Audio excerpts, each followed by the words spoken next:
Bien, estamos hoy a 23. Bueno, esto es terrible. Me acabo de comprar. No lo voy a ni usar.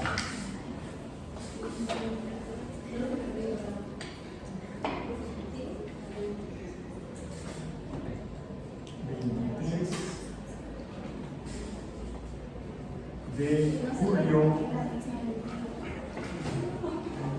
de 2024, introducción al pensamiento crítico. Introducción al pensamiento crítico. Bien, la semana pasada revisamos los dos primeros puntos del programa de nuestra unidad de enseñanza-aprendizaje educativa de la licenciatura en Derecho Experimentado. De hecho, es una área optativa que solamente está disponible para ustedes.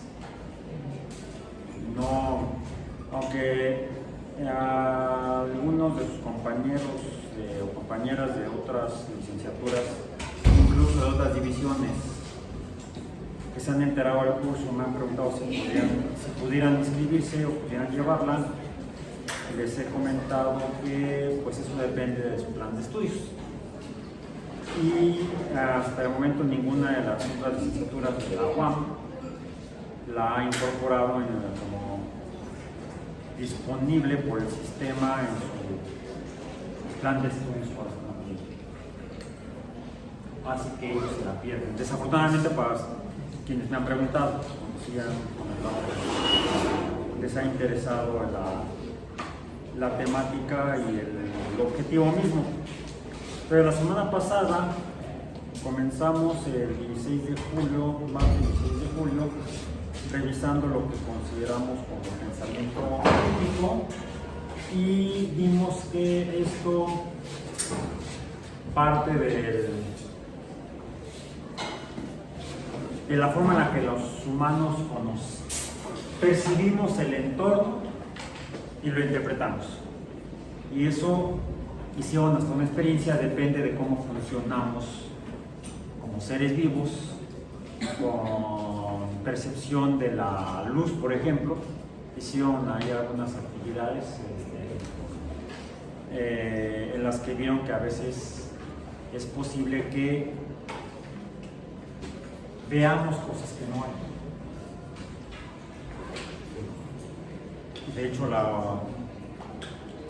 una actividad programada para la primera sesión, que quedó como actividad extra clase, pues puso en evidencia que vemos cosas que no están. Y también revisamos, discutimos que nuestros otros sentidos naturales pueden engañarnos. Podemos suponer que estamos percibiendo cosas que no son como las percibimos, o que de hecho no están, no existen. Nuestros sentidos pueden ser engañados, los sentidos naturales, el sentido de la vista, el sentido del oído, el sentido del olfato, el sentido del gusto, el mismo sentido del tacto. El sentido común es el menos común de los sentidos. Y recuerdo que en física mencionamos que había un sentido adicional que es físico, que es el de la percepción de calor. Dado que lo que percibimos no es fuerza sobre área o presión, que eso depende del tacto. El tacto es que no solamente sucede en las manos, sucede en toda la superficie, incluso en las mucosas. Podemos percibir algo que ejerza una fuerza contra la superficie de nuestro cuerpo. O sea, presión es lo que percibe el tacto. La vista funciona con base en la física de la luz y cómo interactúa la luz con la materia, en este caso con la materia biológica. Incluso hay una luz que no percibimos mediante la vista, sino la que percibiríamos, precisamente la que percibiríamos puede ser principalmente a través de lo que suponemos que sería tacto, porque es a través de la piel, es el calor.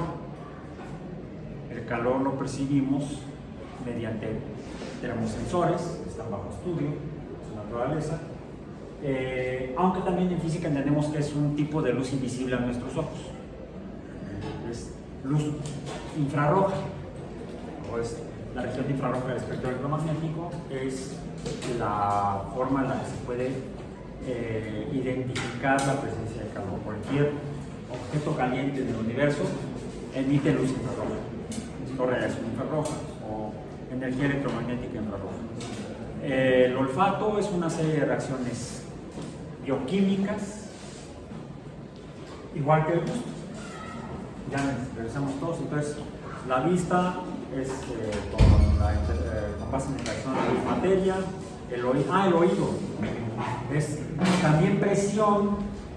Es interesante porque, aunque lo relacionamos con el oído, con el órgano del oído, está compuesto por el oído externo, el medio y el interno, pues funciona igual que el tacto, por presión. Es la presión de las ondas mecánicas, no solamente de los gases en la atmósfera. Los gases son fluidos, no solamente los gases como fluidos, sino también han hecho bucitos, les he preguntado, por ejemplo, en clases de física biológica, se han metido en una alberca y se han metido debajo del agua y alcanzan a percibir sonidos. Es por las ondas mecánicas de compresión y elongación de las que se transmiten también a través de los líquidos, como el agua. Podemos percibir entonces las ondas acústicas en el oído y en los sonidos líquidos. E incluso también, como hay gente chismosa, más bien etiche. ¿Qué es lo que hace? Dejan la oreja en la puerta o en la ventana. De hecho, dejan ahí su huella no digital, sino auricular. Y hace años vi un documental. Me parece que grupos de policías de investigación en el Reino Unido estaban identificando ya acosadores, stalkers, acosadores, mediante no las huellas digitales, sino las huellas de los oídos, que dejaban plasmadas por ejemplo, en las ventanas. Llegaban los analistas forenses, tomaban las huellas auriculares y cuando había sospechosos, pues les tomaban la huella del oído, entonces podían confirmar si había sido la persona que había estado pegada en la puerta escuchando lo que no es su asunto. ¿Sí? Ahí, ¿a través de qué tipo de materia se transmite el sonido? Sólidos. Incluso a veces escuchamos o sentimos las vibraciones en el suelo de algún vehículo que se acerca, algún vehículo pesado que hace vibrar. Son ondas mecánicas, serían ondas acústicas, aunque las sentimos con los pies, las escuchamos con los pies y algunos oyen con las patas. Bueno, a veces todos oímos con las patas. Entonces, el entender la naturaleza física de la naturaleza, o a través de la física la naturaleza, a través de la química la naturaleza, nos permite entonces empezar a verificar si lo que estamos percibiendo es cierto o no es cierto, si es cierto o es falso, si existe o nuestros sentidos nos están engañando. Tenemos que entender cómo funcionan. Por eso es importante quizá estudiar un poco más de la biología o la pseudobiología que se estudia en la secundaria, la gente que pasa en la secundaria, o la gente que pasa por el bachillerato y trata de evadir la biología. Una gente que dice, no, voy a tomar biología porque es re fácil. Pues no, ¿verdad? Cuéntenme cómo les ayudo. Recuerdo un compañero en la secundaria que cuando estábamos ya por terminar, estábamos pues, no, bueno, ¿y qué? ¿Cómo sigue la prepa? Y luego, pues, a veces uno escogía la prepa dependiendo de lo que uno pensaba estudiar después y pensaba en una carrera universitaria. Y un compañero dice, no, yo me voy a biología. ¿Por qué biología? Es que no quiero volver a ver nada de matemáticas. Evidentemente vivía en el error. No cuenten ustedes. Bueno, entonces El conocimiento científico, el que se obtiene a través de lo que llaman algunos el método científico, o yo prefiero llamar los métodos de la ciencia, nos permite verificar si lo que estamos percibiendo existe o no existe, es o no es, está en la naturaleza o no está en la naturaleza, hay certidumbre o es cierto o es falso. Quizá por eso es que nuestro curso de Introducción al Pensamiento Crítico se basa en ciencia, es basado en ciencia. De ahí que necesitamos, necesitamos, porque es útil, pues revisar diferentes áreas del conocimiento científico que de hecho esas surgieron después del Renacimiento, cuando el conocimiento a través de los filósofos naturales, obtenido por los filósofos naturales, los matemáticos y los naturalistas, los botánicos, se fue acumulando con el tiempo y entonces fue tanto el conocimiento que ya no cabía en una cabecita. En cambio, en el siglo XV, al inicio del Renacimiento, había gente que sabía de muchas cosas. Si revisamos en la historia o revisamos en Google, por ejemplo, algún científico del Renacimiento que recuerde. Bueno, de hecho, la ciencia moderna comienza en el Renacimiento europeo. Cuando hablamos del Renacimiento, sí es un prejuicio cultural, casi siempre pensamos en Europa, y sobre todo en Europa mediterránea, porque ni siquiera pensamos en Escandinavia, en la península escandinava. ¿Cuáles son los países que están en la península escandinava? Los más al norte de Europa: Noruega, Suecia, Finlandia, luego Dinamarca, luego están las Islas Británicas, Irlanda, Gales, Escocia, Inglaterra. Ya llegamos al continente, a la parte central, que sería Francia, Holanda. Esos países ya existían, bueno, como países, como territorios, como naciones. Algunos comenzaban. Estaba el Reino de Francia, una monarquía; el Reino Unido o Inglaterra, una monarquía. Andaban agarrándose el chongo a ver si se unían Inglaterra y Escocia, o se mantenían separados como reinos distintos. Por ejemplo, Isabel era reina de Inglaterra y María era reina de Escocia. Eran dos naciones separadas. Pero ya por ejemplo estaban los Países Bajos, como Holanda, que son los Países Bajos. También dicen Flandes. Pero por ejemplo Alemania no existía. Francia sí. Era un lío Europa. Bueno, a pesar de ese lío, más al sur en el Mediterráneo, ¿qué país, qué nación encuentran por ahí? En el mar Mediterráneo. No existía. Bueno, la península itálica sí, la bota, pero no era una nación. Había principados, ducados, había una república. Venecia. Venecia era una república. Bien. Es interesante revisar la historia humana, porque aparejada al desarrollo de la historia humana está el desarrollo de la historia de la ciencia. Y la ciencia que heredamos actualmente en el mundo prácticamente se desarrolla principalmente entre el siglo XV y siglo XVI en la región del Mediterráneo, en donde ahora está Italia. Entonces no existía Italia, estaba Roma, que es donde vivía el Papa. Los siguientes papas y los anteriores vivían en Roma, en esa región. Bueno, es ahí donde se empiezan a cuestionar personas sobre la naturaleza. Ahora sí, ya que ubicaron lo que ahora es Italia, dicen ahí que había científicos italianos. Mentira. Si no había italianos, si no había científicos italianos, había científicos venecianos o de otras regiones de Italia. Florencia, había florentinos, paduanos, diferentes ciudades, a veces en ciudades-estado, ¿Algún científico de esa región que recuerden o que ahorita se estén encontrando? ¿O se estén comunicando con aquel científico? Hasta el presente, no. ¿Quién? ¿Alguno que recuerden? No, a ver. Vinci era una ciudad en la región montañosa al norte de la península itálica, al sur de lo que ahora es Suiza, en los Alpes suizos, al pie de los Alpes suizos, está la ciudad de Vinci.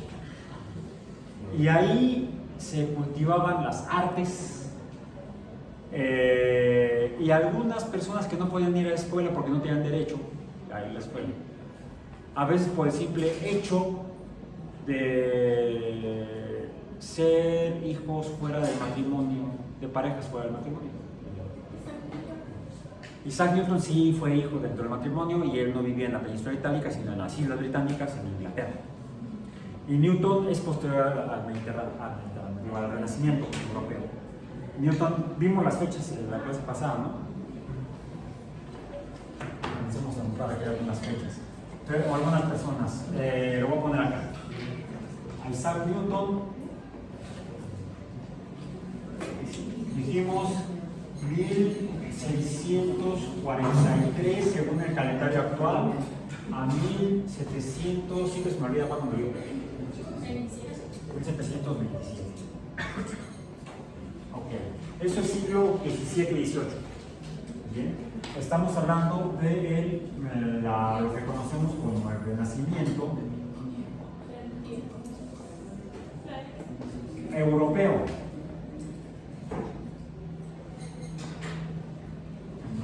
Se le llama Renacimiento porque es cuando se rescata la cultura grecorromana, el conocimiento de la época grecorromana, las artes, la filosofía, e incluso la previa. Entonces, a ver, ¿perdón? Gutenberg. Fue fundamental. ¿Qué hizo Gutenberg? La imprenta de tipos móviles, porque ya había imprentas previas, por ejemplo en China ya existían imprentas, pero lo que se imprimía se grababa en una tabla, entonces se le ponía tinta, se ponía sobre el papel y quedaba la tinta impresa en el papel. Los chinos inventaron el papel que ahora conocemos, luego lo conocieron los europeos y conocieron la imprenta china, pero ahí una vez grabada la placa, la madera, pues ya no se podía usar para esa, pues se guardaba o se tiraba o se usaba para, no, se usaba en la chimenea, por ejemplo, o sea, madera. Pero Johannes Gutenberg, Juan Gutenberg dicen en España, él se le ocurrió hacer pequeños bloques con las letras y los números, meterlos en un cajón de madera, ordenándolos en secuencia de palabras o de secuencias numéricas. Les ponía tinta. La diferencia es que a eso se llama la prensa móvil o la imprenta móvil, o de tipos móviles, sí, porque se ponían y se quitaban, se ponían y se quitaban, se acomodaban, se reacomodaban. Entonces ya la placa no se tiraba, se reutilizaba cambiando la posición de las letras. Eso revolucionó la forma de distribuir el conocimiento a través de la escritura, porque si hacer un libro saldría carísimo hacer un libro impreso con la prensa china, porque se utilizaría mucho material y acabaríamos con los bosques más rápido de lo que lo hemos hecho. Algunos bosques los acababan no por hacer prensa, sino por hacer barcos. Eso sucedió en España. Los bosques españoles están en el Canal de la Mancha, al sur de Inglaterra. Ahí quedaron cuando se hundió la Armada Invencible. Es irónico el nombre, ¿verdad?, que le dieron a esa armada naval. ¿Por qué terminaron en el fondo del Canal de la Mancha? Porque perdieron, fueron vencidos. La Armada Invencible fue vencida. Se ahorra dinero si se reutiliza. Entonces, eso redujo el costo de imprimir un libro. Por eso es que antes de la imprenta de Gutenberg, y aunque ya había la prensa china o la imprenta china, los libros que circulaban en el mundo, en Asia y en Europa y en el norte de África, no en otros continentes, el Renacimiento europeo dijimos que inició en el siglo XV de nuestra era. ¿Qué años? Los años 1400. Ya que mencionaste a Gutenberg, ¿cuándo vivió Gutenberg? Si no te acuerdas, búscalo. Johannes Gutenberg. Fue en 1400 y algo. ¿1440? 1440 cuando nació. No. ¿O cuando inventó la imprenta? No, cuando inventó la imprenta. Ok. Murió en 1461. Bueno, vamos a poner la fecha de la imprenta. 1440. Gutenberg.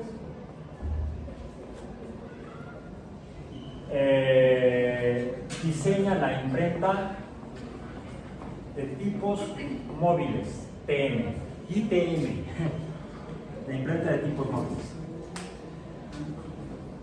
Antes de esto, a pesar de la existencia de la prensa china, e incluso en otros lugares donde no se conocía la prensa china, ¿cómo se hacían los libros? Por ejemplo, los libros que estaban en la antigua Biblioteca de Alejandría, donde trabajó y fue director Eratóstenes, Claudio Ptolomeo, a mano se escribían y se copiaban bueno, había que pagarle a los escribanos, les decían, no a los escritores eran los autores, los que hacían las copias para distribuir y distribuir a través de su venta, carísimo, eran los copistas o escribanos. Por supuesto, eso hacía que fuera lento y caro hacer libros y por lo tanto era muy difícil que la gente tuviera acceso a libros. Entonces, ¿qué tanto se podía conocer la cultura o el conocimiento humano entre la gran masa de la población humana hace 1000 años? Hace más de 1500 años. Muy poca gente tenía acceso a libros. Sí, y era todo un triunfo y toda una hazaña lo que se hizo hace 2300 años más o menos, si no me equivoco, quizá un poco más, cuando se fundó la gran biblioteca de Alejandría en el antiguo Egipto, en la ciudad de Alejandría, precisamente al norte de Cairo, ahora es el Cairo. Ahí de hecho ni siquiera se imprimía en papel porque el papel estaba en China y todavía no había comunicación que sepamos entre chinos y egipcios. Y eso sucedió después. ¿En qué se hacían los textos? ¿En qué se escribían?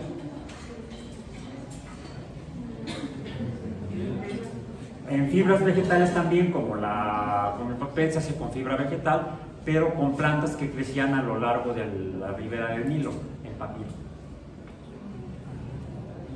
Y se enrollaban, no se apilaban las hojas de papiro, sino que se enrollaban y se guardaban los rollos. Esos eran los libros eran rollos, puro rollo en esos libros, en las bibliotecas de la antigüedad, previa a el desarrollo de los libros como empezó a hacerse en Europa en el siglo XV. Ya se tuvo la forma de los libros actuales, solo que es curioso, no se vendían así, es decir, no se vendían encuadernados, se vendían las hojas como cuando van por la papelería a sacar sus prácticas de laboratorio, las hojas sueltas. Y entonces iban los que compraban los libros, iban y los engargolaban, ¿no es cierto? No existían los engargoladores entonces. Los cosían a mano. Y luego les ponían una cubierta de piel, y es así como se diseñó el libro moderno. De esa manera. Déjenme ver dónde dejé mi celular ni lo puse. Acá está. De aquí consultar pero lo voy a hacer a rato. Lo voy a poner acá por el punto y no se me va a hacer bolas de menudo. Bueno, entonces, en el siglo XV este fue un detonador para que se pudiera distribuir más en mayor cantidad, a menor costo y para mayor gente, las copias de los libros de la antigüedad. Libros que sobrevivieron sobre todo de la cultura griega, por ejemplo. Los libros de la geometría de Euclides. En tiempos de Euclides se hacía en rollos de papiro, se escribía a mano. Bueno, ya en tiempos de Gutenberg se pudieron imprimir en papel, encuadernar y tener acceso más fácil, más gente. Sí, pero aún así los libros siguen siendo caros, porque se cosían a mano. Si ahora los ponen ahí un pegamento, le ponen papel y ha bajado el costo, aunque a veces no tanto. Este libro me salió un poco caro. No me acuerdo cuánto me costó, pero no me salió así como que muy tirado de barato. Bien. Pero quizás por el volumen, el tamaño que tiene, el número de hojas, ¿cuántas hojas tiene este libro? Este libro tiene ¿cuántas páginas? Sin considerar el índice al final, ni la bibliografía, viene un glosario, y terminando el glosario son 663 páginas impresas. Es un rollote. Bueno, le decimos así rollo quizá porque recuerdo de los libros de las antiguas bibliotecas. Pero Gutenberg no era científico, no era ni filósofo, era un impresor. Algún científico, mencionaste a Newton, pero Newton fue 2 siglos después. 2 siglos después, 200 años después. ¿Alguien previo? Mencionaste una ciudad en lo que ahora es Italia, ¿sí? La ciudad de Vinci. Pero ¿en quién estabas pensando? En Leonardo, un sujeto que nació en la ciudad de Vinci. Por eso lo conocemos como, o le nombran como Leonardo de Vinci, o Da Vinci. Da Vinci sería en italiano. ¿Sí? Y es como si dijeran, no, de la Roma. ¿Quién es ese? De la Roma. ¿Quién es? Sería alguien que nació en la colonia Roma. ¿Alguien nació en la colonia Roma? ¿De la Ciudad de México? Yo. Soy romano. Soy romano de la colonia Roma. También Alfonso Cuarón también nació en la colonia Roma. Es más, estuvimos en el mismo kinder. Ahí en la colonia Roma también. Bueno, entonces, pero yo me llamo Raúl y Alfonso se llama Alfonso. Leonardo se llamaba Leonardo. Kepler se llamaba Juan. Johannes Kepler, igual que Gutenberg. Ya, en aquel tiempo cualquiera de esos se llamaba Juan. Solo Juan te llamas. ¿Bien? Él no se llamaba Isaac. Isaac. ¿Bien? Bueno. Leonardo, ¿por qué pensaste en Leonardo? Bueno, dicen que era italiano, no era italiano. Del norte de Italia era Leonardo, de la ciudad de Vinci. Creo que Vinci está en Florencia, si no me equivoco. Si no, busquen un mapa de Italia y vean dónde está la ciudad de Vinci y en cuál provincia actual italiana, que entonces debe haber sido algún ducado, principado o reino, estaba la ciudad de Vinci. El territorio italiano estaba dividido en diferentes estados o naciones que se unificaron apenas en el siglo XIX. Es cuando nace Italia como nación, apenas tan antigua como México, o sea, 200 y feria de años, si acaso. ¿Bien? Uno de los que promovió la unificación italiana fue un José Pepe, nazca en italiano, Giuseppe Garibaldi. Sí, Garibaldi no era una plaza donde tocan los mariachis. Garibaldi era un patriota italiano. Leonardo nació en Vinci y ¿qué hizo? ¿A qué se dedicó? ¿Por qué pensaste si estábamos pensando en científicos?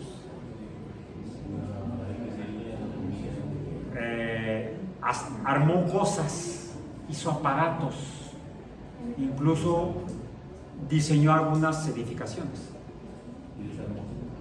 ¿Perdón? Ajá. ¿Qué más hizo? ¿Algo más? ¿Algo más? Fue pintor, diseñó esculturas, aunque creo que no sobrevivió ninguna, al menos las diseñó. Entonces podría haber sido escultor.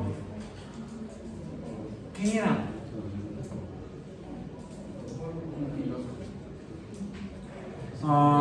Yo creo que sí. Por ahí tengo algunos. Conseguí en una biblioteca ahí en un rincón de Florida hace como 15 años. Me encontré un mall, andaba yo por allá, me encontré un mall y vi una biblioteca ahí en el rincón. Entré a la biblioteca y en un rincón me encontré un libro más gordo que este, que lo veo, los textos de Leonardo da Vinci. Luego lo llevé a la caja y me dijeron que era el último que les quedaba. Lo partí y me lo traje. Está en inglés.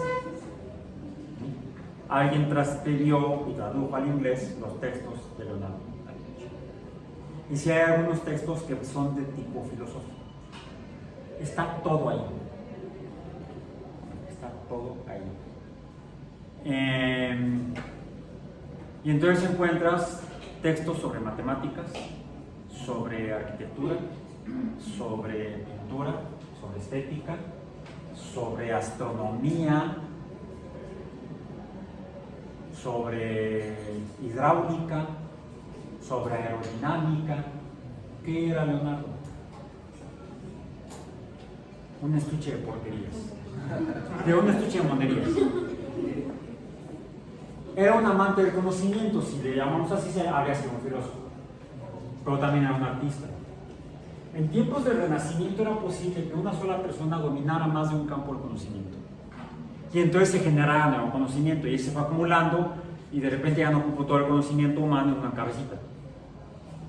Y entonces hubo que estar enfocando en algo en particular. Yo he tratado de evitarlo. Incluso alguien me dijo hace muchos años: Raúl, deberías de enfocarte en algo, si no, no vas a hacer nada en la vida. Pues ya qué. Y no he hecho nada. Ok, bueno. Leonardo, ¿cuánto vivió?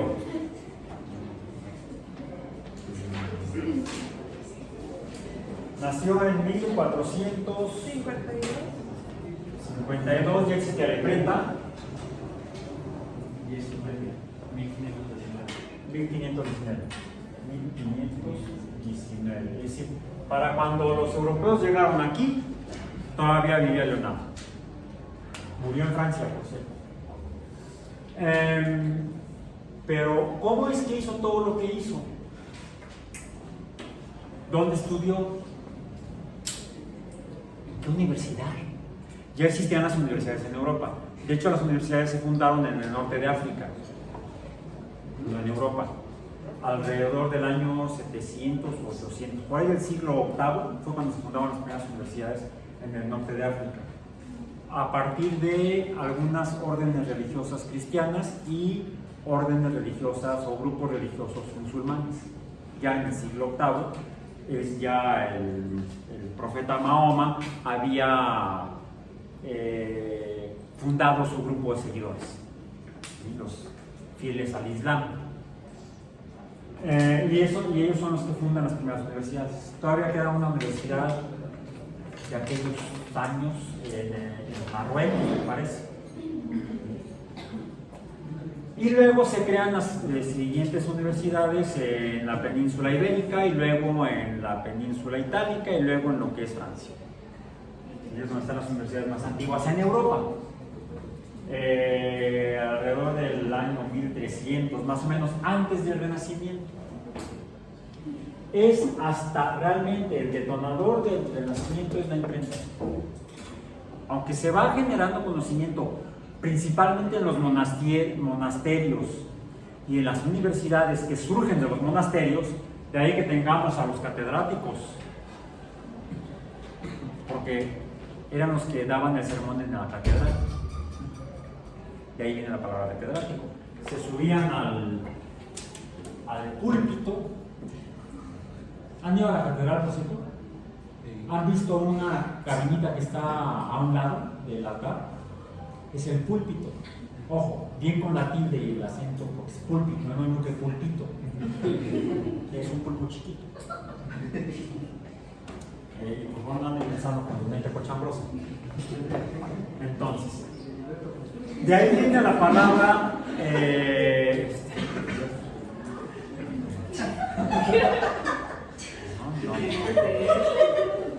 ¿Cómo saben lo que están pensando?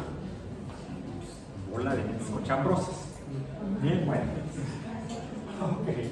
Entonces, las universidades derivan de las prácticas más que judeocristianas, cristianas y musulmanas. De ahí surge la tradición de la universidad mediterránea, realmente, porque no solamente es en Europa y en África, sino que es en la cuenca del Mediterráneo donde se genera la cultura universitaria. Y la seguimos arrastrando, por eso estoy yo acá arriba, me treparon en esta cosa que odio, la tarima, prefiero estar aquí. ¿Sí? Que fue cuando se creó la UAM, hace 50 años estas cosas no estaban aquí. Luego a algún rector se le ocurrió modernizar la universidad, más bien llevarla al Renacimiento. Vamos a hacer el Renacimiento de la UAM, y que más faltó que hubiera puesto aquí un púlpito. De hecho, tampoco, es más, ¿cómo se visten los musulmanes? Con túnica larga. ¿Cómo se visten los jerarcas de la iglesia cristiana? Sobre todo la católica. Con túnicas largas. Sí, y luego se ponen aquí tocados, o están bien tocados. Se ponen, sí, se llaman tocados. Es por eso que cada que veo eso pienso en el Renacimiento y en las catedrales medievales. Cuando se fundó la UAM no existían ni las tarimas, ni los púlpitos, ni las togas. Sí, son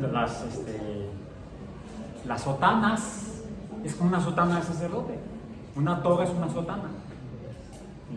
Como una vestimenta de algún líder o sea de la iglesia católica o de la iglesia cristiana, principalmente católica, también la ortodoxa oriente también se viste muy parecido, y por supuesto también los musulmanes.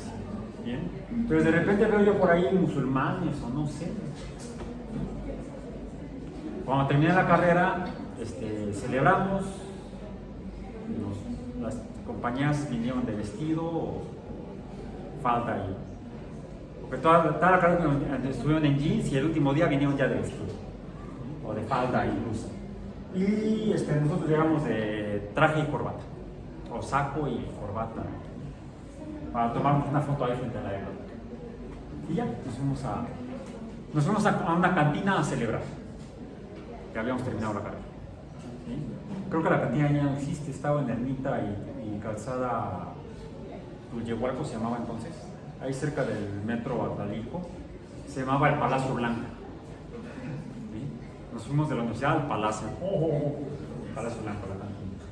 Pues no seguimos la tradición europea universitaria o universitaria europea.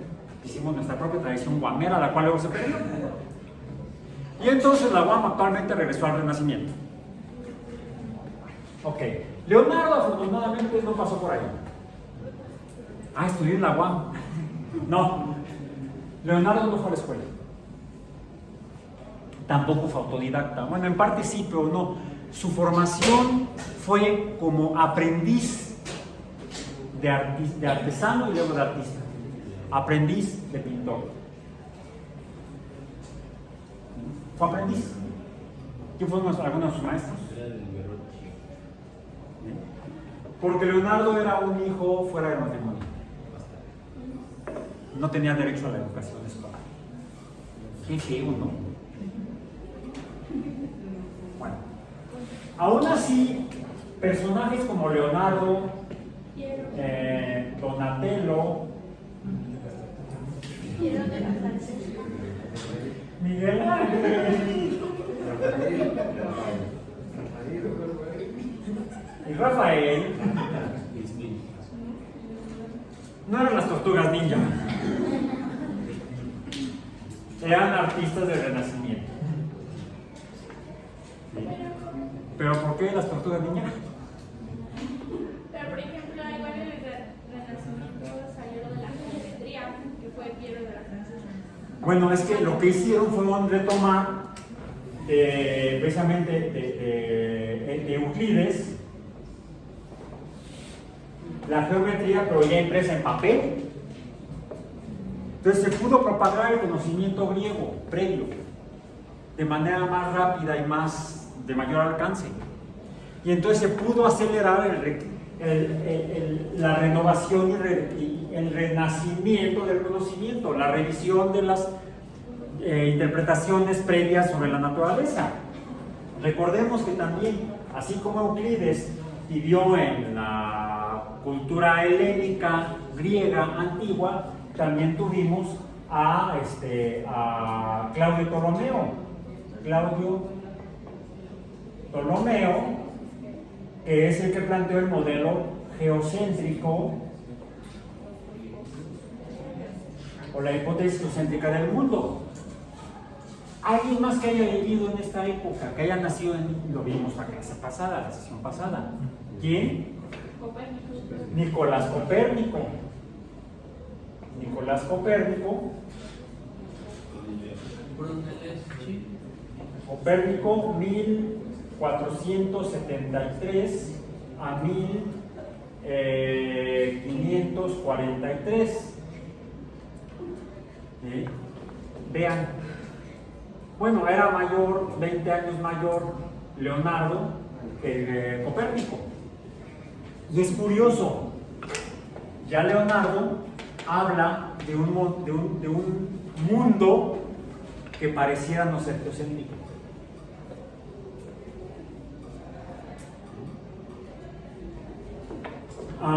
Leonardo fue pintor, escultor, arquitecto, ingeniero hidráulico, aerodinamista,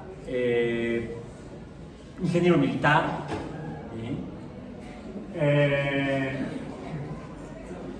y también astrónomo. Ojo, fíjense, astrónomo, no astrólogo, porque al no tener una educación escolar no sabía mucho de matemáticas. No sabía, no que no supiera la aritmética básica, por ejemplo, o incluso geometría. Quizá leyó a Euclides porque ya había libros. Por su cuenta pudo haber leído a Euclides y utilizarlo para diseñar algunas de las cosas, muchas cosas que hizo. Se vislumbra en sus textos que sabía de geometría, aunque no lo estudió en la escuela, porque no fue a la escuela. Copérnico, 20 años después del nacimiento, 21 años después del nacimiento de Leonardo, y en 1491, todavía vivía Leonardo, entró a la Universidad de Cracovia, mencioné, y ahí a estudiar matemáticas y astrología. Ya mencioné que no terminó ninguna de las dos carreras. Pero sí trabajó como astrólogo, porque la astrología requería el conocimiento de la geometría euclidiana y la geometría, de la trigonometría que se había desarrollado previamente, por ejemplo, en Mesopotamia, y la astrología mesopotámica.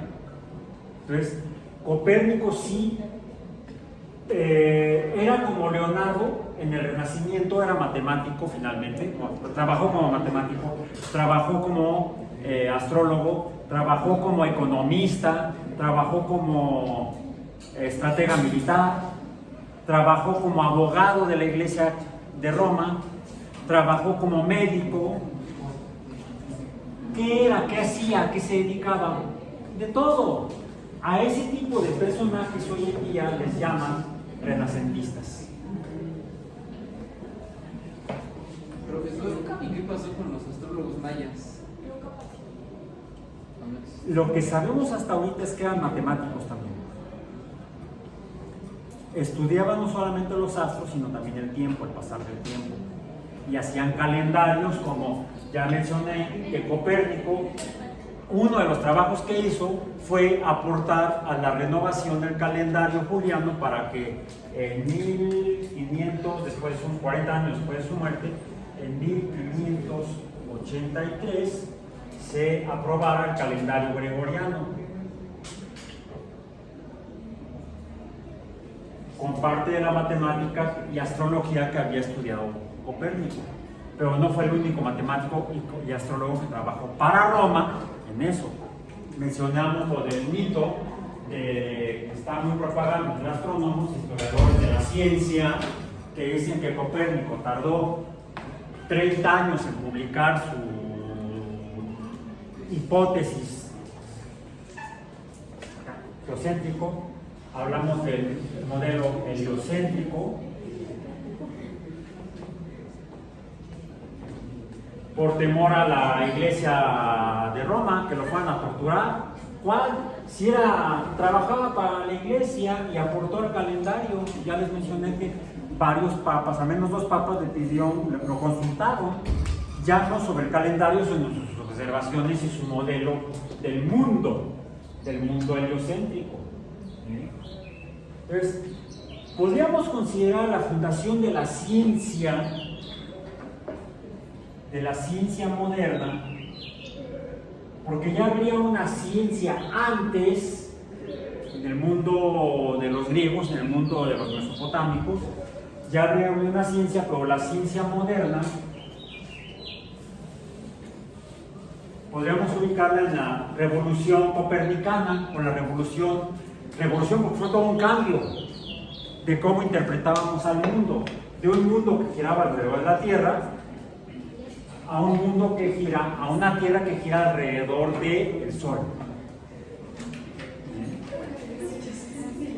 Algo que también empieza a suceder aquí, mencionamos ya a Galileo, ¿no? Galileo, ¿cuándo nació? Dijimos. Galileo Galilei, 1564 a 1642.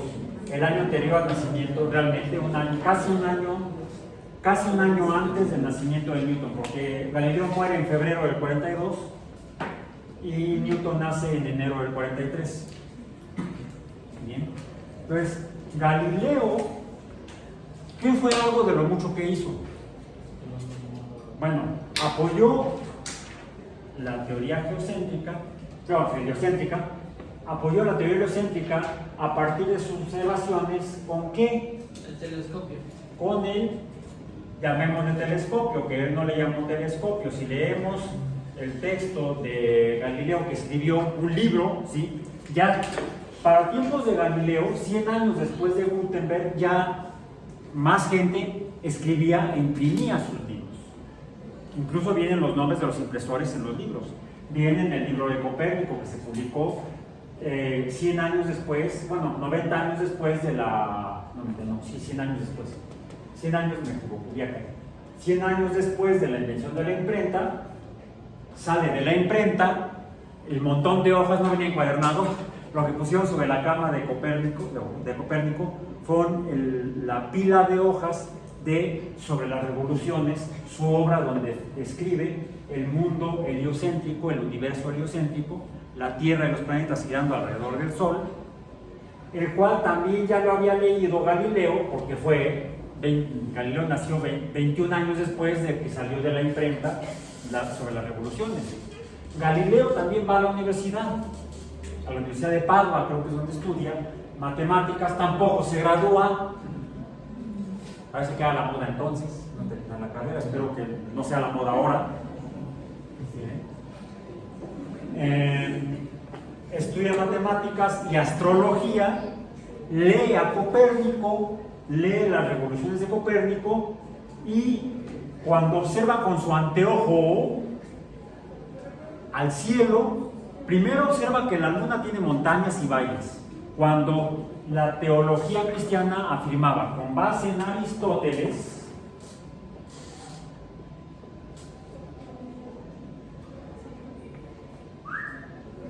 que los cielos eran perfectos.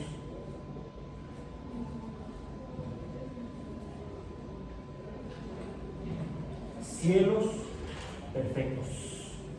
Bien. En cambio, Galileo ve que la luna tiene accidentes orográficos. Tiene valles, montañas, incluso puede hacer con la geometría de Euclides y las sombras que proyectaban las montañas. ¿Dónde vivió Galileo? En la misma región que Leonardo, al norte de Italia. Entonces él estaba acostumbrado a ver, salía el sol, iluminaba las montañas, se proyectaban las sombras de las montañas en los valles. Y como fue a la universidad, aprendió trigonometría, matemáticas, etc., sabía que podía calcular la altura de las montañas usando trigonometría, el teorema de Pitágoras. También griegos. Todo este conocimiento se rescata en el siglo XV y XVI en la Europa, de hecho en el mundo mediterráneo. Por eso le llamamos el Renacimiento europeo, porque se rescata la cultura griega. Bueno, con el triángulo de Pitágoras, la geometría de Euclides, Galileo puede calcular la altura de montañas en la luna. Y entonces, caray, los cielos no son perfectos. Tache. ¿Sí? Pareciera entonces que la interpretación antigua del mundo estaría errada. O sea, era caballo. Estaría errada. No, sin H. Errado con H es que le pusieron errado. Errado sin H es que se equivocó. Quien haya sido. Entonces, Galileo, primer tache, los cielos no son perfectos porque la luna tiene accidentes. Y luego descubre, observa unas estrellitas que parecen moverse alrededor de Júpiter, el cual también hay otro detalle. Todos los que veían al cielo antes de que Galileo hiciera esto, ¿qué veían? Ustedes en la noche voltean al cielo y ¿qué ven? Pueden llegar a ver estrellas, puntos de luz, ya dijimos lo de Timón y Pumba. Luciérnagas o bolas de gas. Bueno, puntos de luz. Son puntos de luz. Lo que vemos son la luna y puntos de luz en el cielo nocturno. En el día, esa cosa brillante que es el sol. Había 5 puntos de luz que a lo largo de los meses se movían raro. Eso lo revisamos en física biológica. Revisen sus apuntes de entonces, o si no, busquen el video en YouTube. De hecho, hay varios, porque casi siempre lo mencionan en clase de física biológica. El movimiento de las estrellas errantes o planetas. Se conocían 5 en tiempos de Galileo y antes. De hecho, todavía tiempo después, en tiempos de Newton, todavía se conocen 5 estrellas errantes o planetas, pero que mientras que antes de Galileo todos los puntos de luz en el cielo nocturno, puntos de luz, son estrellas, y así les llaman. De hecho, Galileo a las que ve moviéndose aparentemente alrededor de Júpiter les llama estrellas. Así está en el libro que se llama El Mensajero Sideral, de 1610, o sea, 32 años antes de su muerte. Ahí habla de las estrellas que se mueven alrededor de Júpiter, el cual también ya ve mediante el telescopio como un disco opaco, blanquecino. Ya no es un punto de luz. A partir de Galileo, con el telescopio, los planetas ya no son estrellas, son discos. Los planetas son discos. Bueno, él supone que no son discos, se ven como discos, pero otras observaciones que hace en Venus y en Marte le permiten suponer que son como la Tierra, esferas. Ya recordamos que también los griegos ya sabían que la Tierra es una esfera, desde incluso que calculó su circunferencia. ¿Quién fue? Eratóstenes, ¿no?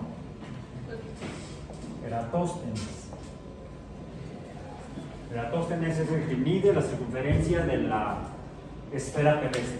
Bueno, los planetas entonces se empieza a imaginar Galileo que son como la Tierra, son mundos. Y entonces apoya a Copérnico por otro motivo. Este modelo de Ptolomeo dice que todo gira alrededor de la Tierra, todo. Lo que encuentra Galileo es que hay 4 estrellas que no se mueven alrededor de la Tierra, se están moviendo alrededor de Júpiter, que es como la Tierra, un mundito o un mundote, no sabe de qué tamaño es, pero el B parece un mundo. Y alrededor de ese mundo se mueven 4 estrellas. Como alrededor de la Tierra se mueve la Luna, y entonces quizá Copérnico tuviera razón. Es el primer dato indirecto que sugiere que Galileo apoya a que la idea de Copérnico pudiera ser cierta, ya no una hipótesis, sino que pudiera ser una teoría. Bueno, este momento es importante en la historia de la ciencia, no solamente de la astronomía posterior, sino de la biología. Que es nuestro asunto, nuestro negocio, la biología, que es a donde quiero llegar el día de hoy, pensando críticamente, revisando la historia misma de la ciencia moderna. ¿Habría biología en el mundo antiguo? Ya hablamos de geografía, astronomía, geometría, astronomía chueca, pero geometría, astronomía finalmente, o astrología. También podríamos decir que Aristóteles también hizo astronomía al hablar de los cielos. ¿Sí? ¿Habría habido biología antes? No. Sí, ya habría habido antes botánica. ¿Perdón? De hecho, hay un texto donde Aristóteles habla de las plantas y cómo las clasifica. Aristóteles ya clasifica las plantas, le hace al botánico. Pero es como en el Renacimiento, las personas hacían varias actividades. Por ejemplo, Eratóstenes era matemático, astrólogo, se convirtió en geógrafo, crítico de teatro, arreglaba bicicletas, creo que también. No, eso no. Arreglaba carretas, entonces, no bicicletas. Era también como Leonardo, un estuche de monerías, señor Eratóstenes. Lo mismo Aristóteles. Bien. Bueno. Todavía Copérnico también hace muchas cosas. Galileo, 100 años después de Copérnico, ya está más especializado. Se dedica a las matemáticas, a la astrología, y empieza, habiendo escuchado que en los Países Bajos algunos habían diseñado un instrumento para ver a lo lejos. ¿Por qué en los Países Bajos? ¿Por qué en Holanda, los Países Bajos? ¿Cuándo fue? En la época de vida de Galileo, entre 1564 y 1642. De hecho, lo publicó el telescopio, lo debe haber armado en 1609, porque lo publicó en 1610. Y de hecho, en el libro menciona algunas observaciones ya hechas en 1609, las de la Luna. ¿Qué ocurrió antes? Lo mencioné aquí. En 1492, ¿qué ocurrió? Bueno, los reyes de la reina de Castilla y el rey de León se unieron y lucharon juntos contra los musulmanes, los expulsaron de la península ibérica y patrocinaron a un navegante, cartógrafo, geógrafo, y que le interesaba ser mercader, comerciante. Y entonces viaja para acá. No llegó aquí, llegó a las islas, a las Antillas. Hizo 4 viajes, lo más cercano al continente que tocó fue el norte de lo que ahora es Colombia, quizá por eso se llama Colombia. si hubiera llegado ahí otro navegante que era don Rodrigo Díaz de Carreras, se habría llamado Rodrigondi. Bueno, se topan los europeos con este continente, bien, y entonces empiezan a poblarlo, a llevarse cosas de aquí sin pedir permiso, sin pedirlas prestadas, se las llevan y empiezan a venderlas por allá. Están haciendo comercio allá, aquí están haciendo piratería. Pues sí, un robo, asalto, despoblado no, estaba poblado este continente y las islas estaban pobladas. Entonces empiezan a comerciar y, por ejemplo, se funda años después la compañía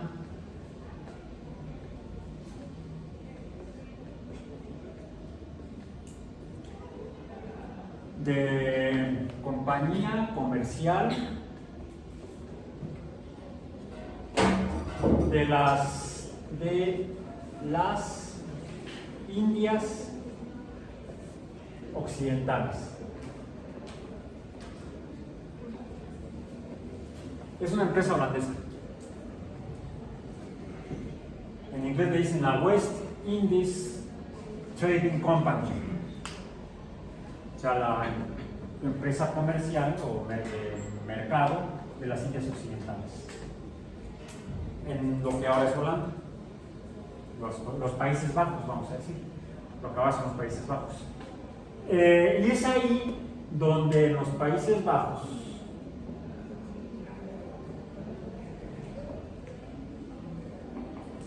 diseñan un catalejo. ¿Qué significa catalejo? Un telescopio. Pero para ver si el barco que viene es amigo o enemigo. Los barcos que vienen allá son amigos o enemigos. A ver, déjame ver. Son amigos. ¿Sí? ¿Por qué lo dices? Vienen juntos.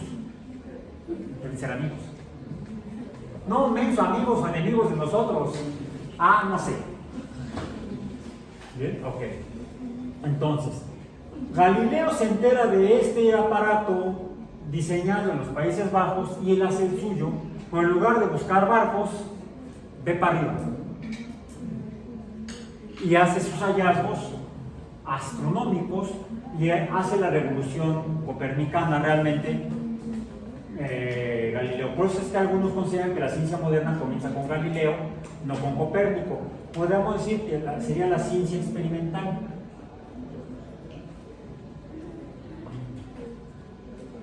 Bueno, hay algo que también comienza en esta misma época, gracias a que en los Países Bajos empiezan a diseñar catalejos. Y además son comerciantes, y no solamente comercian lo que se llevan de aquí a Europa, sino lo que se llevan de la India a Europa o de China a Europa. Ya para entonces está el comercio con China, con toda la región del Océano Índico hacia Europa. Y de los principales comerciantes o mercaderes son los de los Países Bajos, los de Flandes. ¿Cómo se llama? Eso lo dejamos para después. Bien. ¿Cómo se hace un telescopio o un catalejo?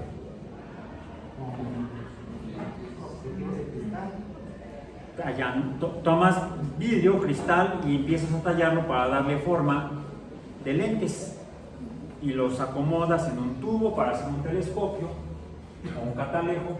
Pero ¿qué más puedes hacer si ya estás tallando vidrios? Algo que comerciaban los holandeses, digámosles, eran, por ejemplo, telas que hacían, por ejemplo, en Mesopotamia, en tierras pérsicas. ¿Han visto los tapetes persas? ¿Sí? Están luego hasta en los museos ahí, son esos que se ven muy elegantes. Y otras telas que las llevaban de Asia hacia Europa, los mercaderes.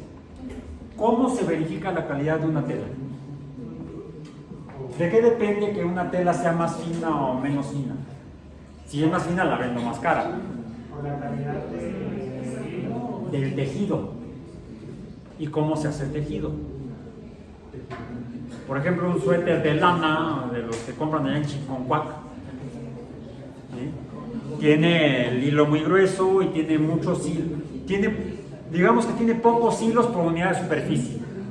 O sea, el número de hilos por unidad de superficie, un dato matemático, la densidad, podría ser la densidad de la trama, nos puede distinguir una tela fina de una tela menos fina. Una tela que voy a vender más cara de una tela que voy a vender en menor precio, con la que voy a ganar menos quizá. Quizá me interese mejor vender telas más caras. Tengo que revisar su calidad. Tengo que contar el número de hilos por unidad de superficie. ¿Y cómo le hago si estoy bien miope?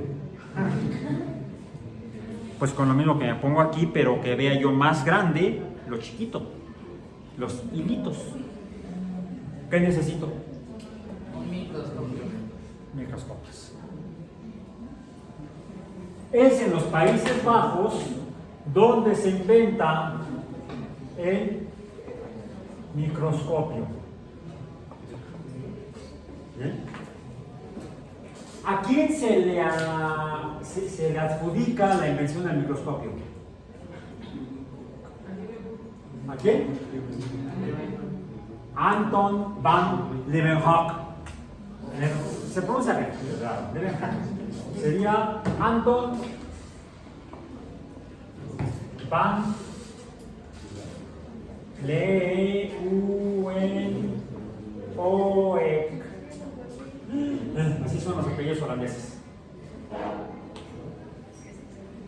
Anton van Leeuwenhoek diseña el primer microscopio que se usa, él lo usa, se usa para vender. De hecho, Leeuwenhoek es hijo de una familia de mercaderes.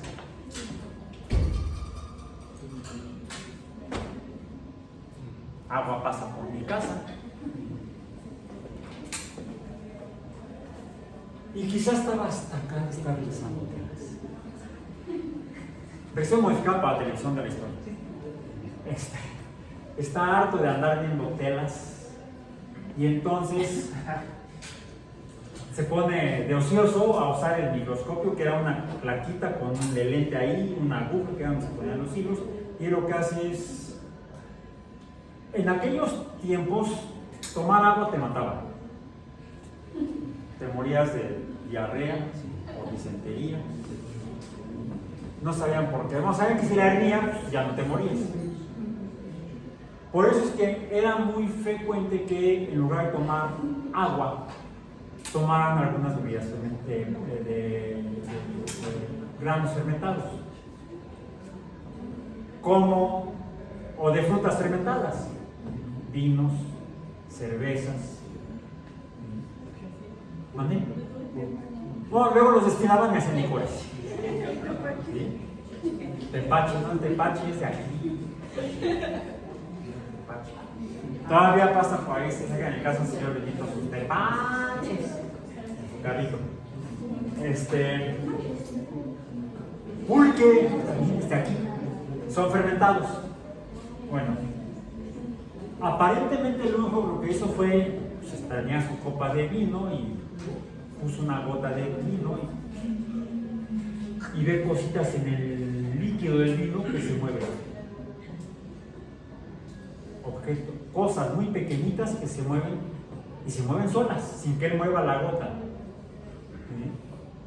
También debe haber tenido agua porque también puso gotas de agua y encontró cosas parecidas pero diferentes a las que veía en el vino. Si ponía cerveza, se ven otras cosas diferentes a las del vino y a las del agua. Incluso, qué asco. De una vez, ya que andamos en esta, un poco de baba y vio todavía más cosas. Qué asco. A mí no me da asco, yo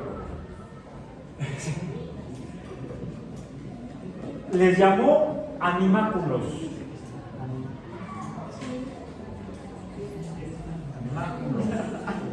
Animáculos. Él En Europa también, pero no en Holanda, sino al norte, bueno, atravesando el Canal de la Mancha, que están las Islas Británicas. Un colega de Newton, Robert Hooke, con E al final. Si no sería entonces el de Peter Pan, el Capitán Garfield, Captain Hook. No, este era Robert Hooke. Robert Hooke, que también era matemático, astrónomo, miembro de la sociedad a la que pertenecía también Newton.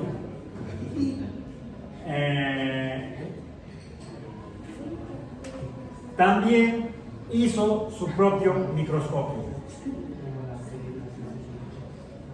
Y es lo que ve, recordemos, Newton mencionamos que trabajó, escribió mucho sobre teología. Era un ferviente anglicano, cristiano anglicano. Estudió la Biblia, estudió otros textos sagrados. El Reino Unido es una nación, de hecho es una teocracia. No que una democracia, bueno, es una teocracia democrática. Es una teocracia porque el jefe de Estado es el monarca, que además es el representante de Dios en la tierra. El Reino Unido es gobernado por un monarca por designio divino, al menos la bendición de Dios, y en nombre de Dios. Por lo tanto, es una teocracia. Y eso es histórico. Cuando los romanos llegan a conquistar las Islas Británicas, y Roma había adoptado como oficial al cristianismo, pues llegan junto con los romanos monjes cristianos a Inglaterra y establecen un montón de monasterios y órdenes monásticas religiosas, y el Reino Unido es un país profundamente cristiano. Y en tiempos de Hooke, de Newton y antes, había muchos monasterios. De hecho, todavía Charles Darwin entró a la Universidad de Edimburgo a estudiar inicialmente medicina, luego se arrepintió, pensó que mejor estudiaba para ser teólogo y ¿cómo se llama? Miembro de la Iglesia Anglicana, ministro de la Iglesia Anglicana. Finalmente, afortunadamente para la biología, se renuncia también a estudiar para ser ministro de la Iglesia Anglicana y se dedica a otra cosa. Es muy importante mencionarlo porque Hooke, al observar madera como corcho a través de su microscopio, él lo que observa es lo que le recuerda a las celdas donde viven los monjes en los monasterios. Una celda tras otra, pegadas ahí, todas juntas, donde llegan los monjes a leer sus textos sagrados y a rezar, y ahí duermen, ahí viven los monjes en celdas. Y es por eso que Hooke describe lo que ve en maderas como cells. Celdas, ojo, celdas, porque le recuerda a las de los monasterios, como en los monasterios. Más bien tendría que ser las comillas aquí, celdas, como los monasterios, porque lo observa, le parecen como las celdas de los monasterios. Bueno, comenzando por Leeuwenhoek y Hooke, fíjense, tiene aquí una ECA, esta es poca. Se empiezan a observar que esto, donde lo ven, en maderas,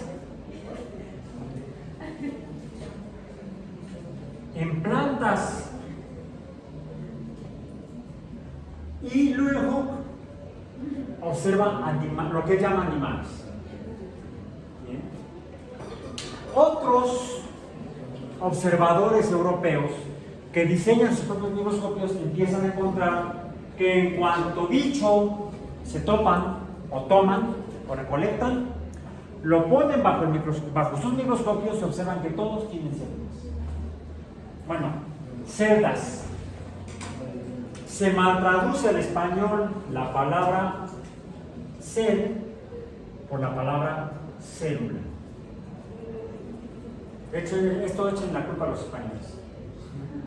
Si no, estaríamos hablando de las celdas biológicas.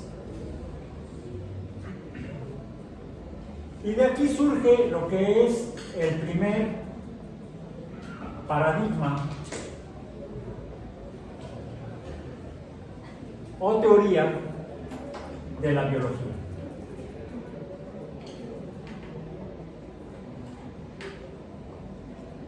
Todos los seres vivos están formados por células y eso le llamamos la teoría celular.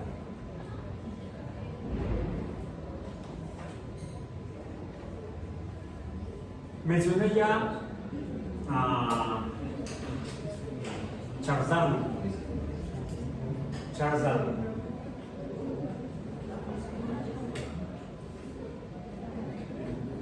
¿Cuándo nació Charles Darwin? 1802.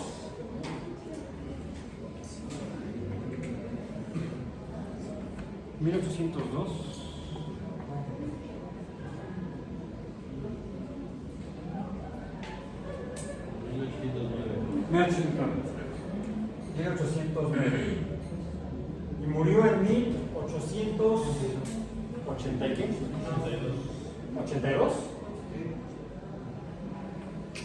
Bueno, ¿qué hace Darwin? En 1820, ¿qué año entra a la Universidad de Edimburgo?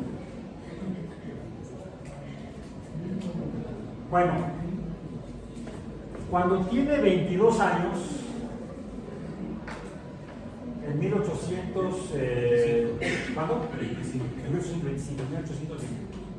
En 1825 entra a la universidad.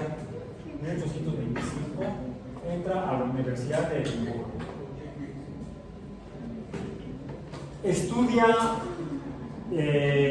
geología finalmente, primero medicina, luego estudia teología, luego termina estudiando geología y consigue un trabajo como geólogo para una expedición que de 1831, ¿sí?, a 1836. Pero si nació en 1809 y a los 22 años sería... No, más 22 años, sería 26 años. Tendría 16, ¿no? Para 1825. Ah, sí, es cierto, 16. No, mira, son 16, hice mal asunto. A los 16 años entró a la universidad. Así entraban entonces. Bueno, aquí entró más o menos a la edad actual normal, fue Leonardo, no, Copérnico. ¿En qué año le dije que entró a la universidad? 1491, ¿verdad? ¿Qué edad tenía? 18. ¿A qué edad entraron a la universidad? 18, 19, después de los 18, 17, casi como Darwin. Un poco más y ya es salvaje. Bien, bueno. ¿Sí fueron estos años? Cuando se embarcó en el HMS Beagle. Vaya nombre para un barco, el Sabueso.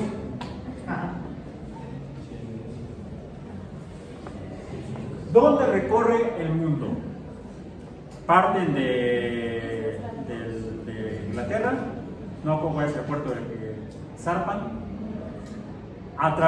y se dirigen hacia el sur, cruzan el Ecuador, llegan a las costas de lo que ahora es Argentina. De hecho ya era Argentina ya se había independizado entonces.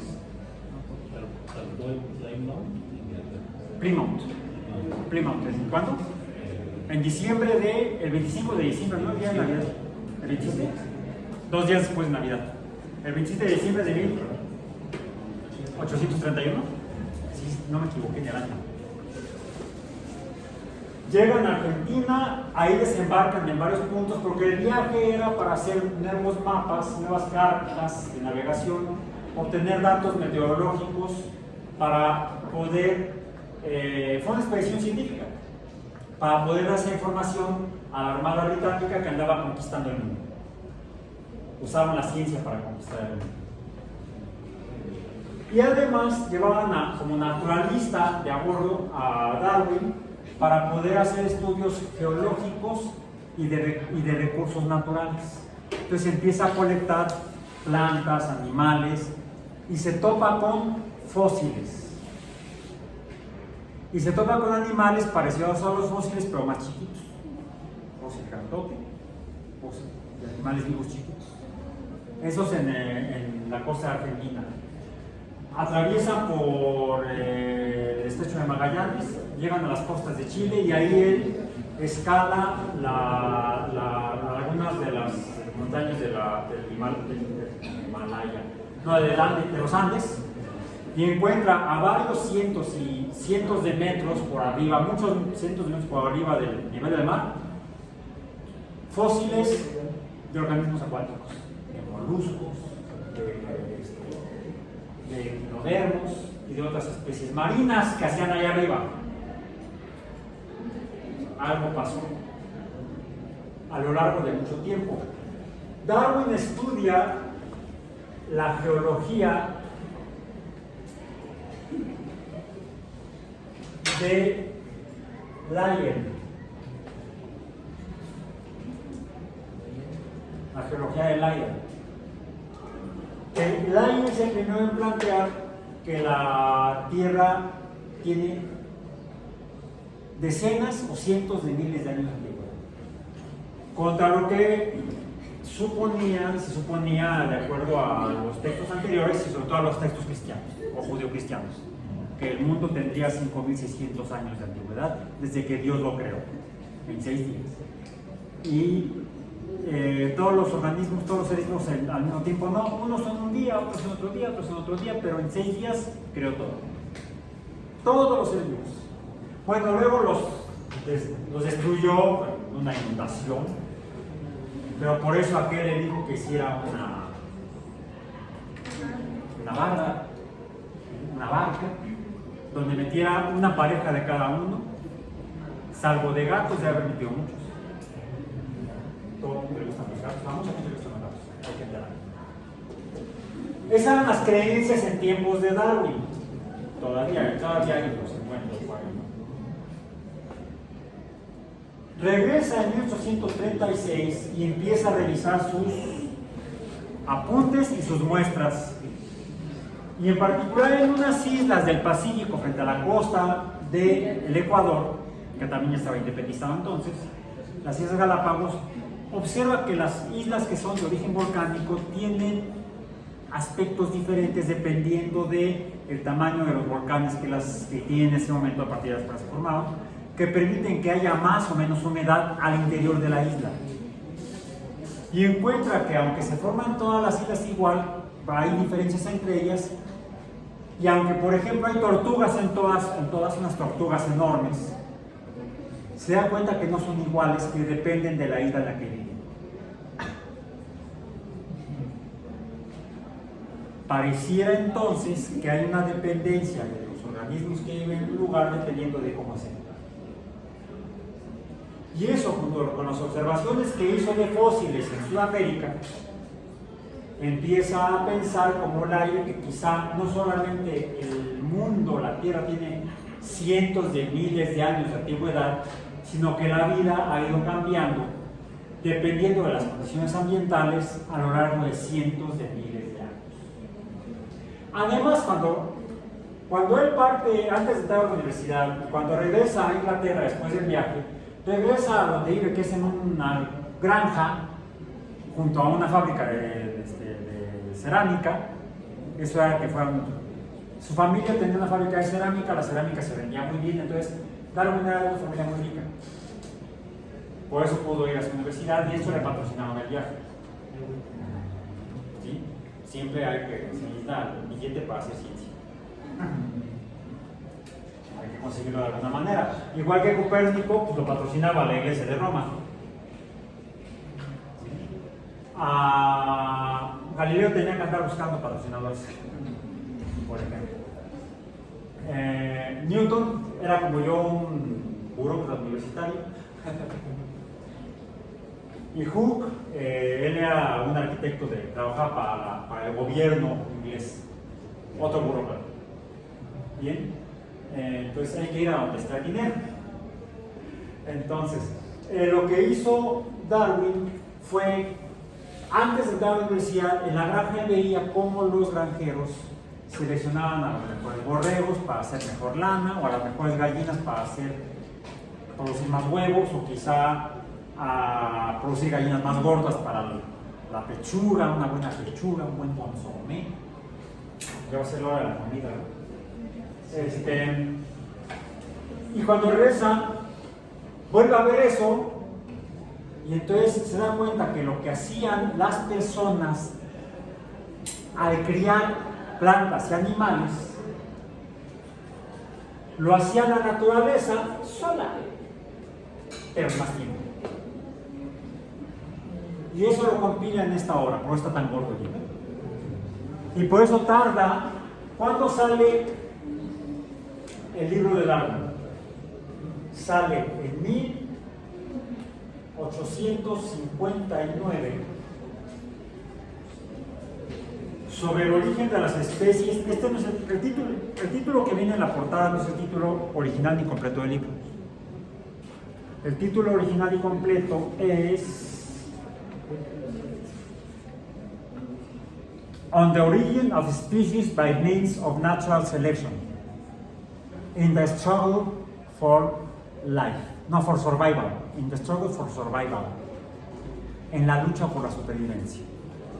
Sobre el origen de las especies por medio de la selección natural en la lucha por la supervivencia. Es el título completo del libro, mejor conocido como El origen de las especies.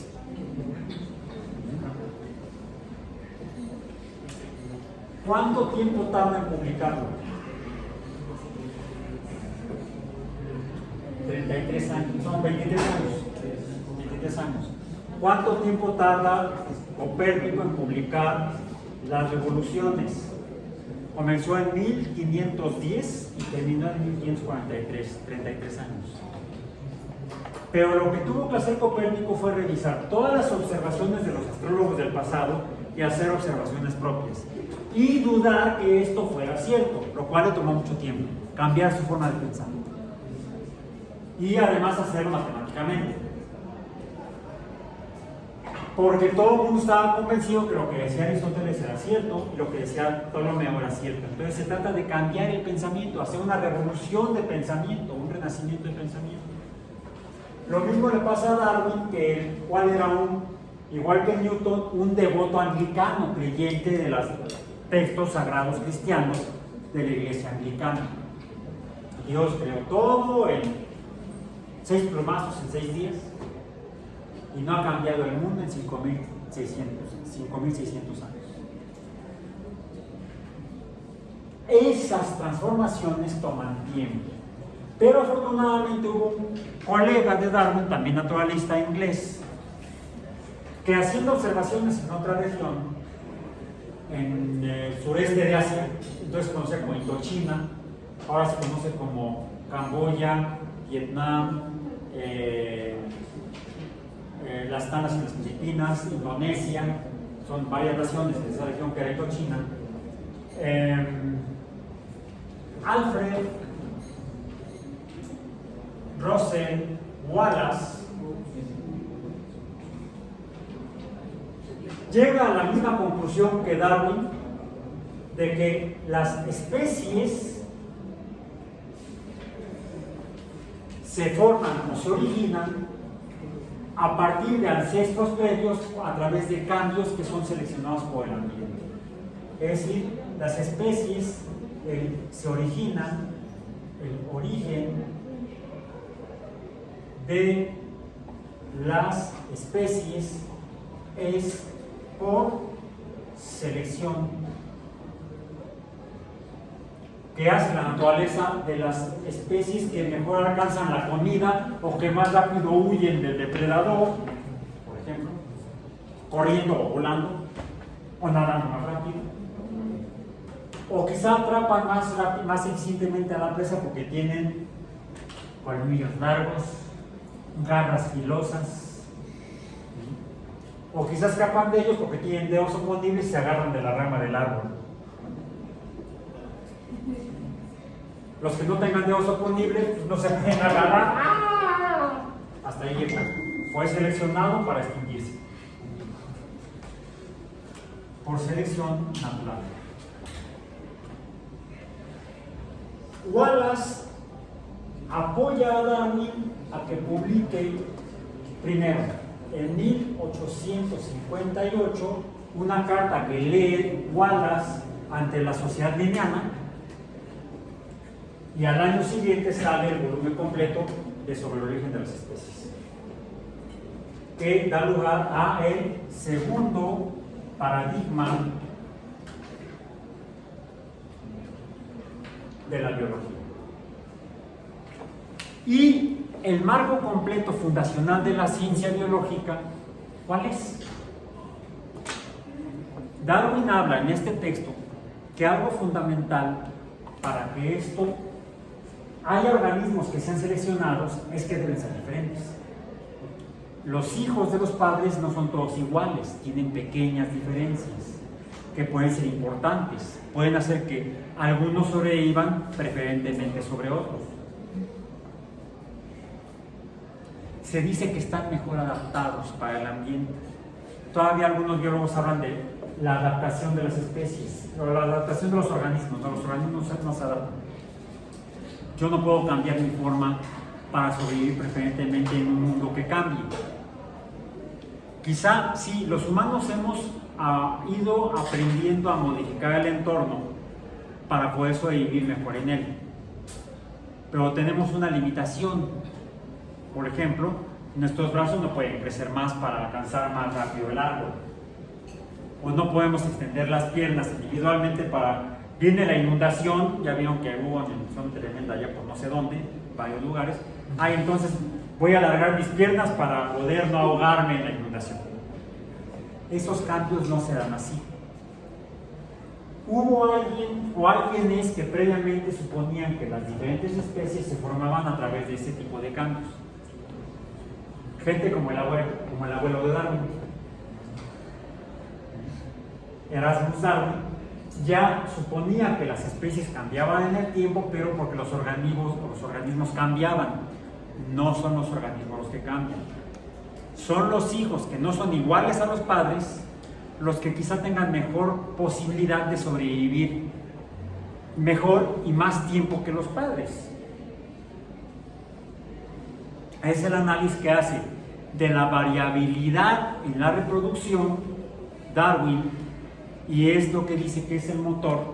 Hay dos motores que empujan a la formación de especies: la variabilidad en la reproducción y el ambiente que permite que hace que unos se mueran antes que otros. Si se mueren antes de reproducirse, no van a tener hijos que tengan algunas de sus características con las que podrían sobrevivir. No. Los que sobreviven tienen las características que les permitieron sobrevivir, y cuando tengan hijos, sus hijos van a ser parecidos a ellos quizá en esas características, además de tener sus propias diferencias, que quizá los hagan más eficientes para sobrevivir después. Pero algo que no contestó, y quizá no está aquí la pregunta que hizo, esa pregunta que se le debe haber hecho a Darwin es, ¿y esas variaciones o esa variabilidad a qué se debe? ¿Cómo se produce?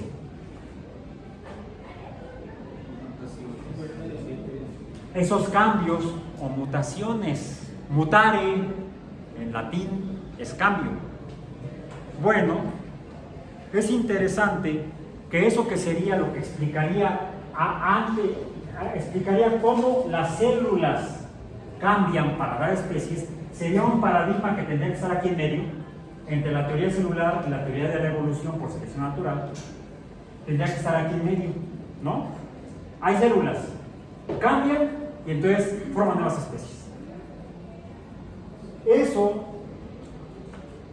tuvimos que esperar cronológicamente al año de 1865, no mucho después. ¿Cuánto?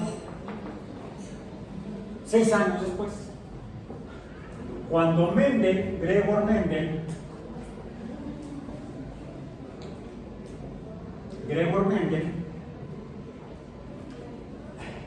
publicó, o no, sí lo publicó, pero también lo presentó ante una sociedad botánica, así como Darwin y Wallace presentaban la teoría o la hipótesis ante la sociedad linneana. Mendel presentó sus hallazgos, sus experimentos, los resultados de sus experimentos ante la Sociedad Botánica de Moravia, en el centro de Europa, donde ahora es la República Checa.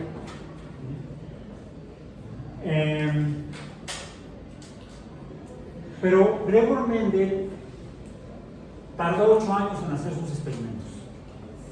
8 años.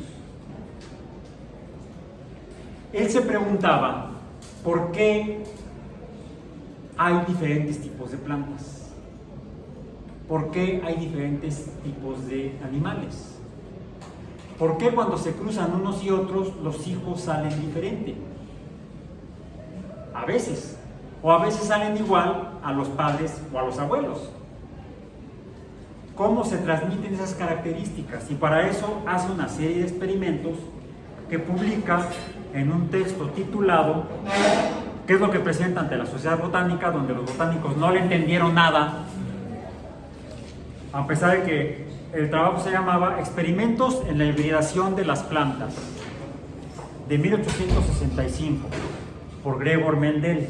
Aquí él menciona al final que el artículo presentado a continuación recoge los resultados de un experimento así de detallado. Este experimento se limitó prácticamente a un pequeño grupo de plantas y está ahora, después de una investigación de 8 años, concluido en lo esencial, o sea, lo básico. Si el plan en base al cual estos experimentos separados fueron dirigidos y llevados a cabo era la mejor manera de conseguir el fin deseado, se deja a decisión del lector. Y luego presenta, y este artículo está disponible para que lo lean ustedes. ¿Ya lo leyeron? ¿Ya lo bajaron? ¿Ya lo leyeron?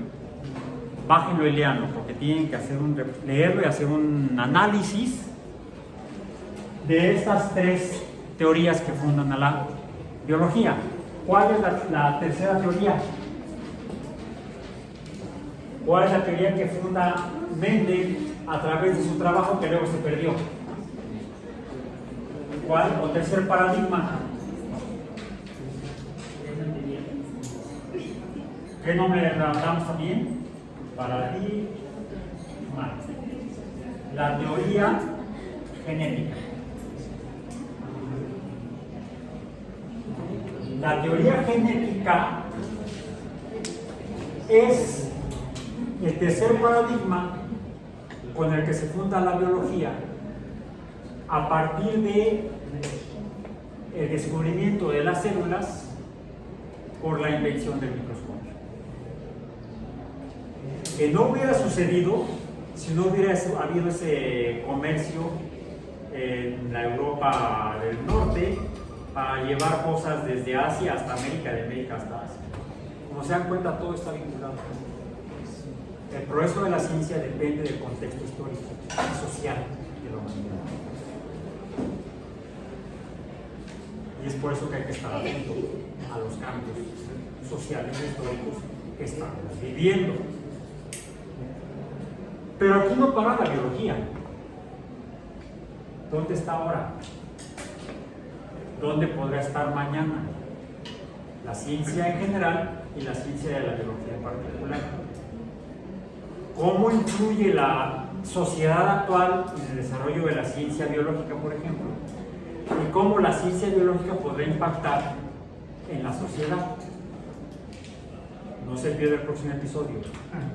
Misma hora, otro canal, porque si no, otro salón.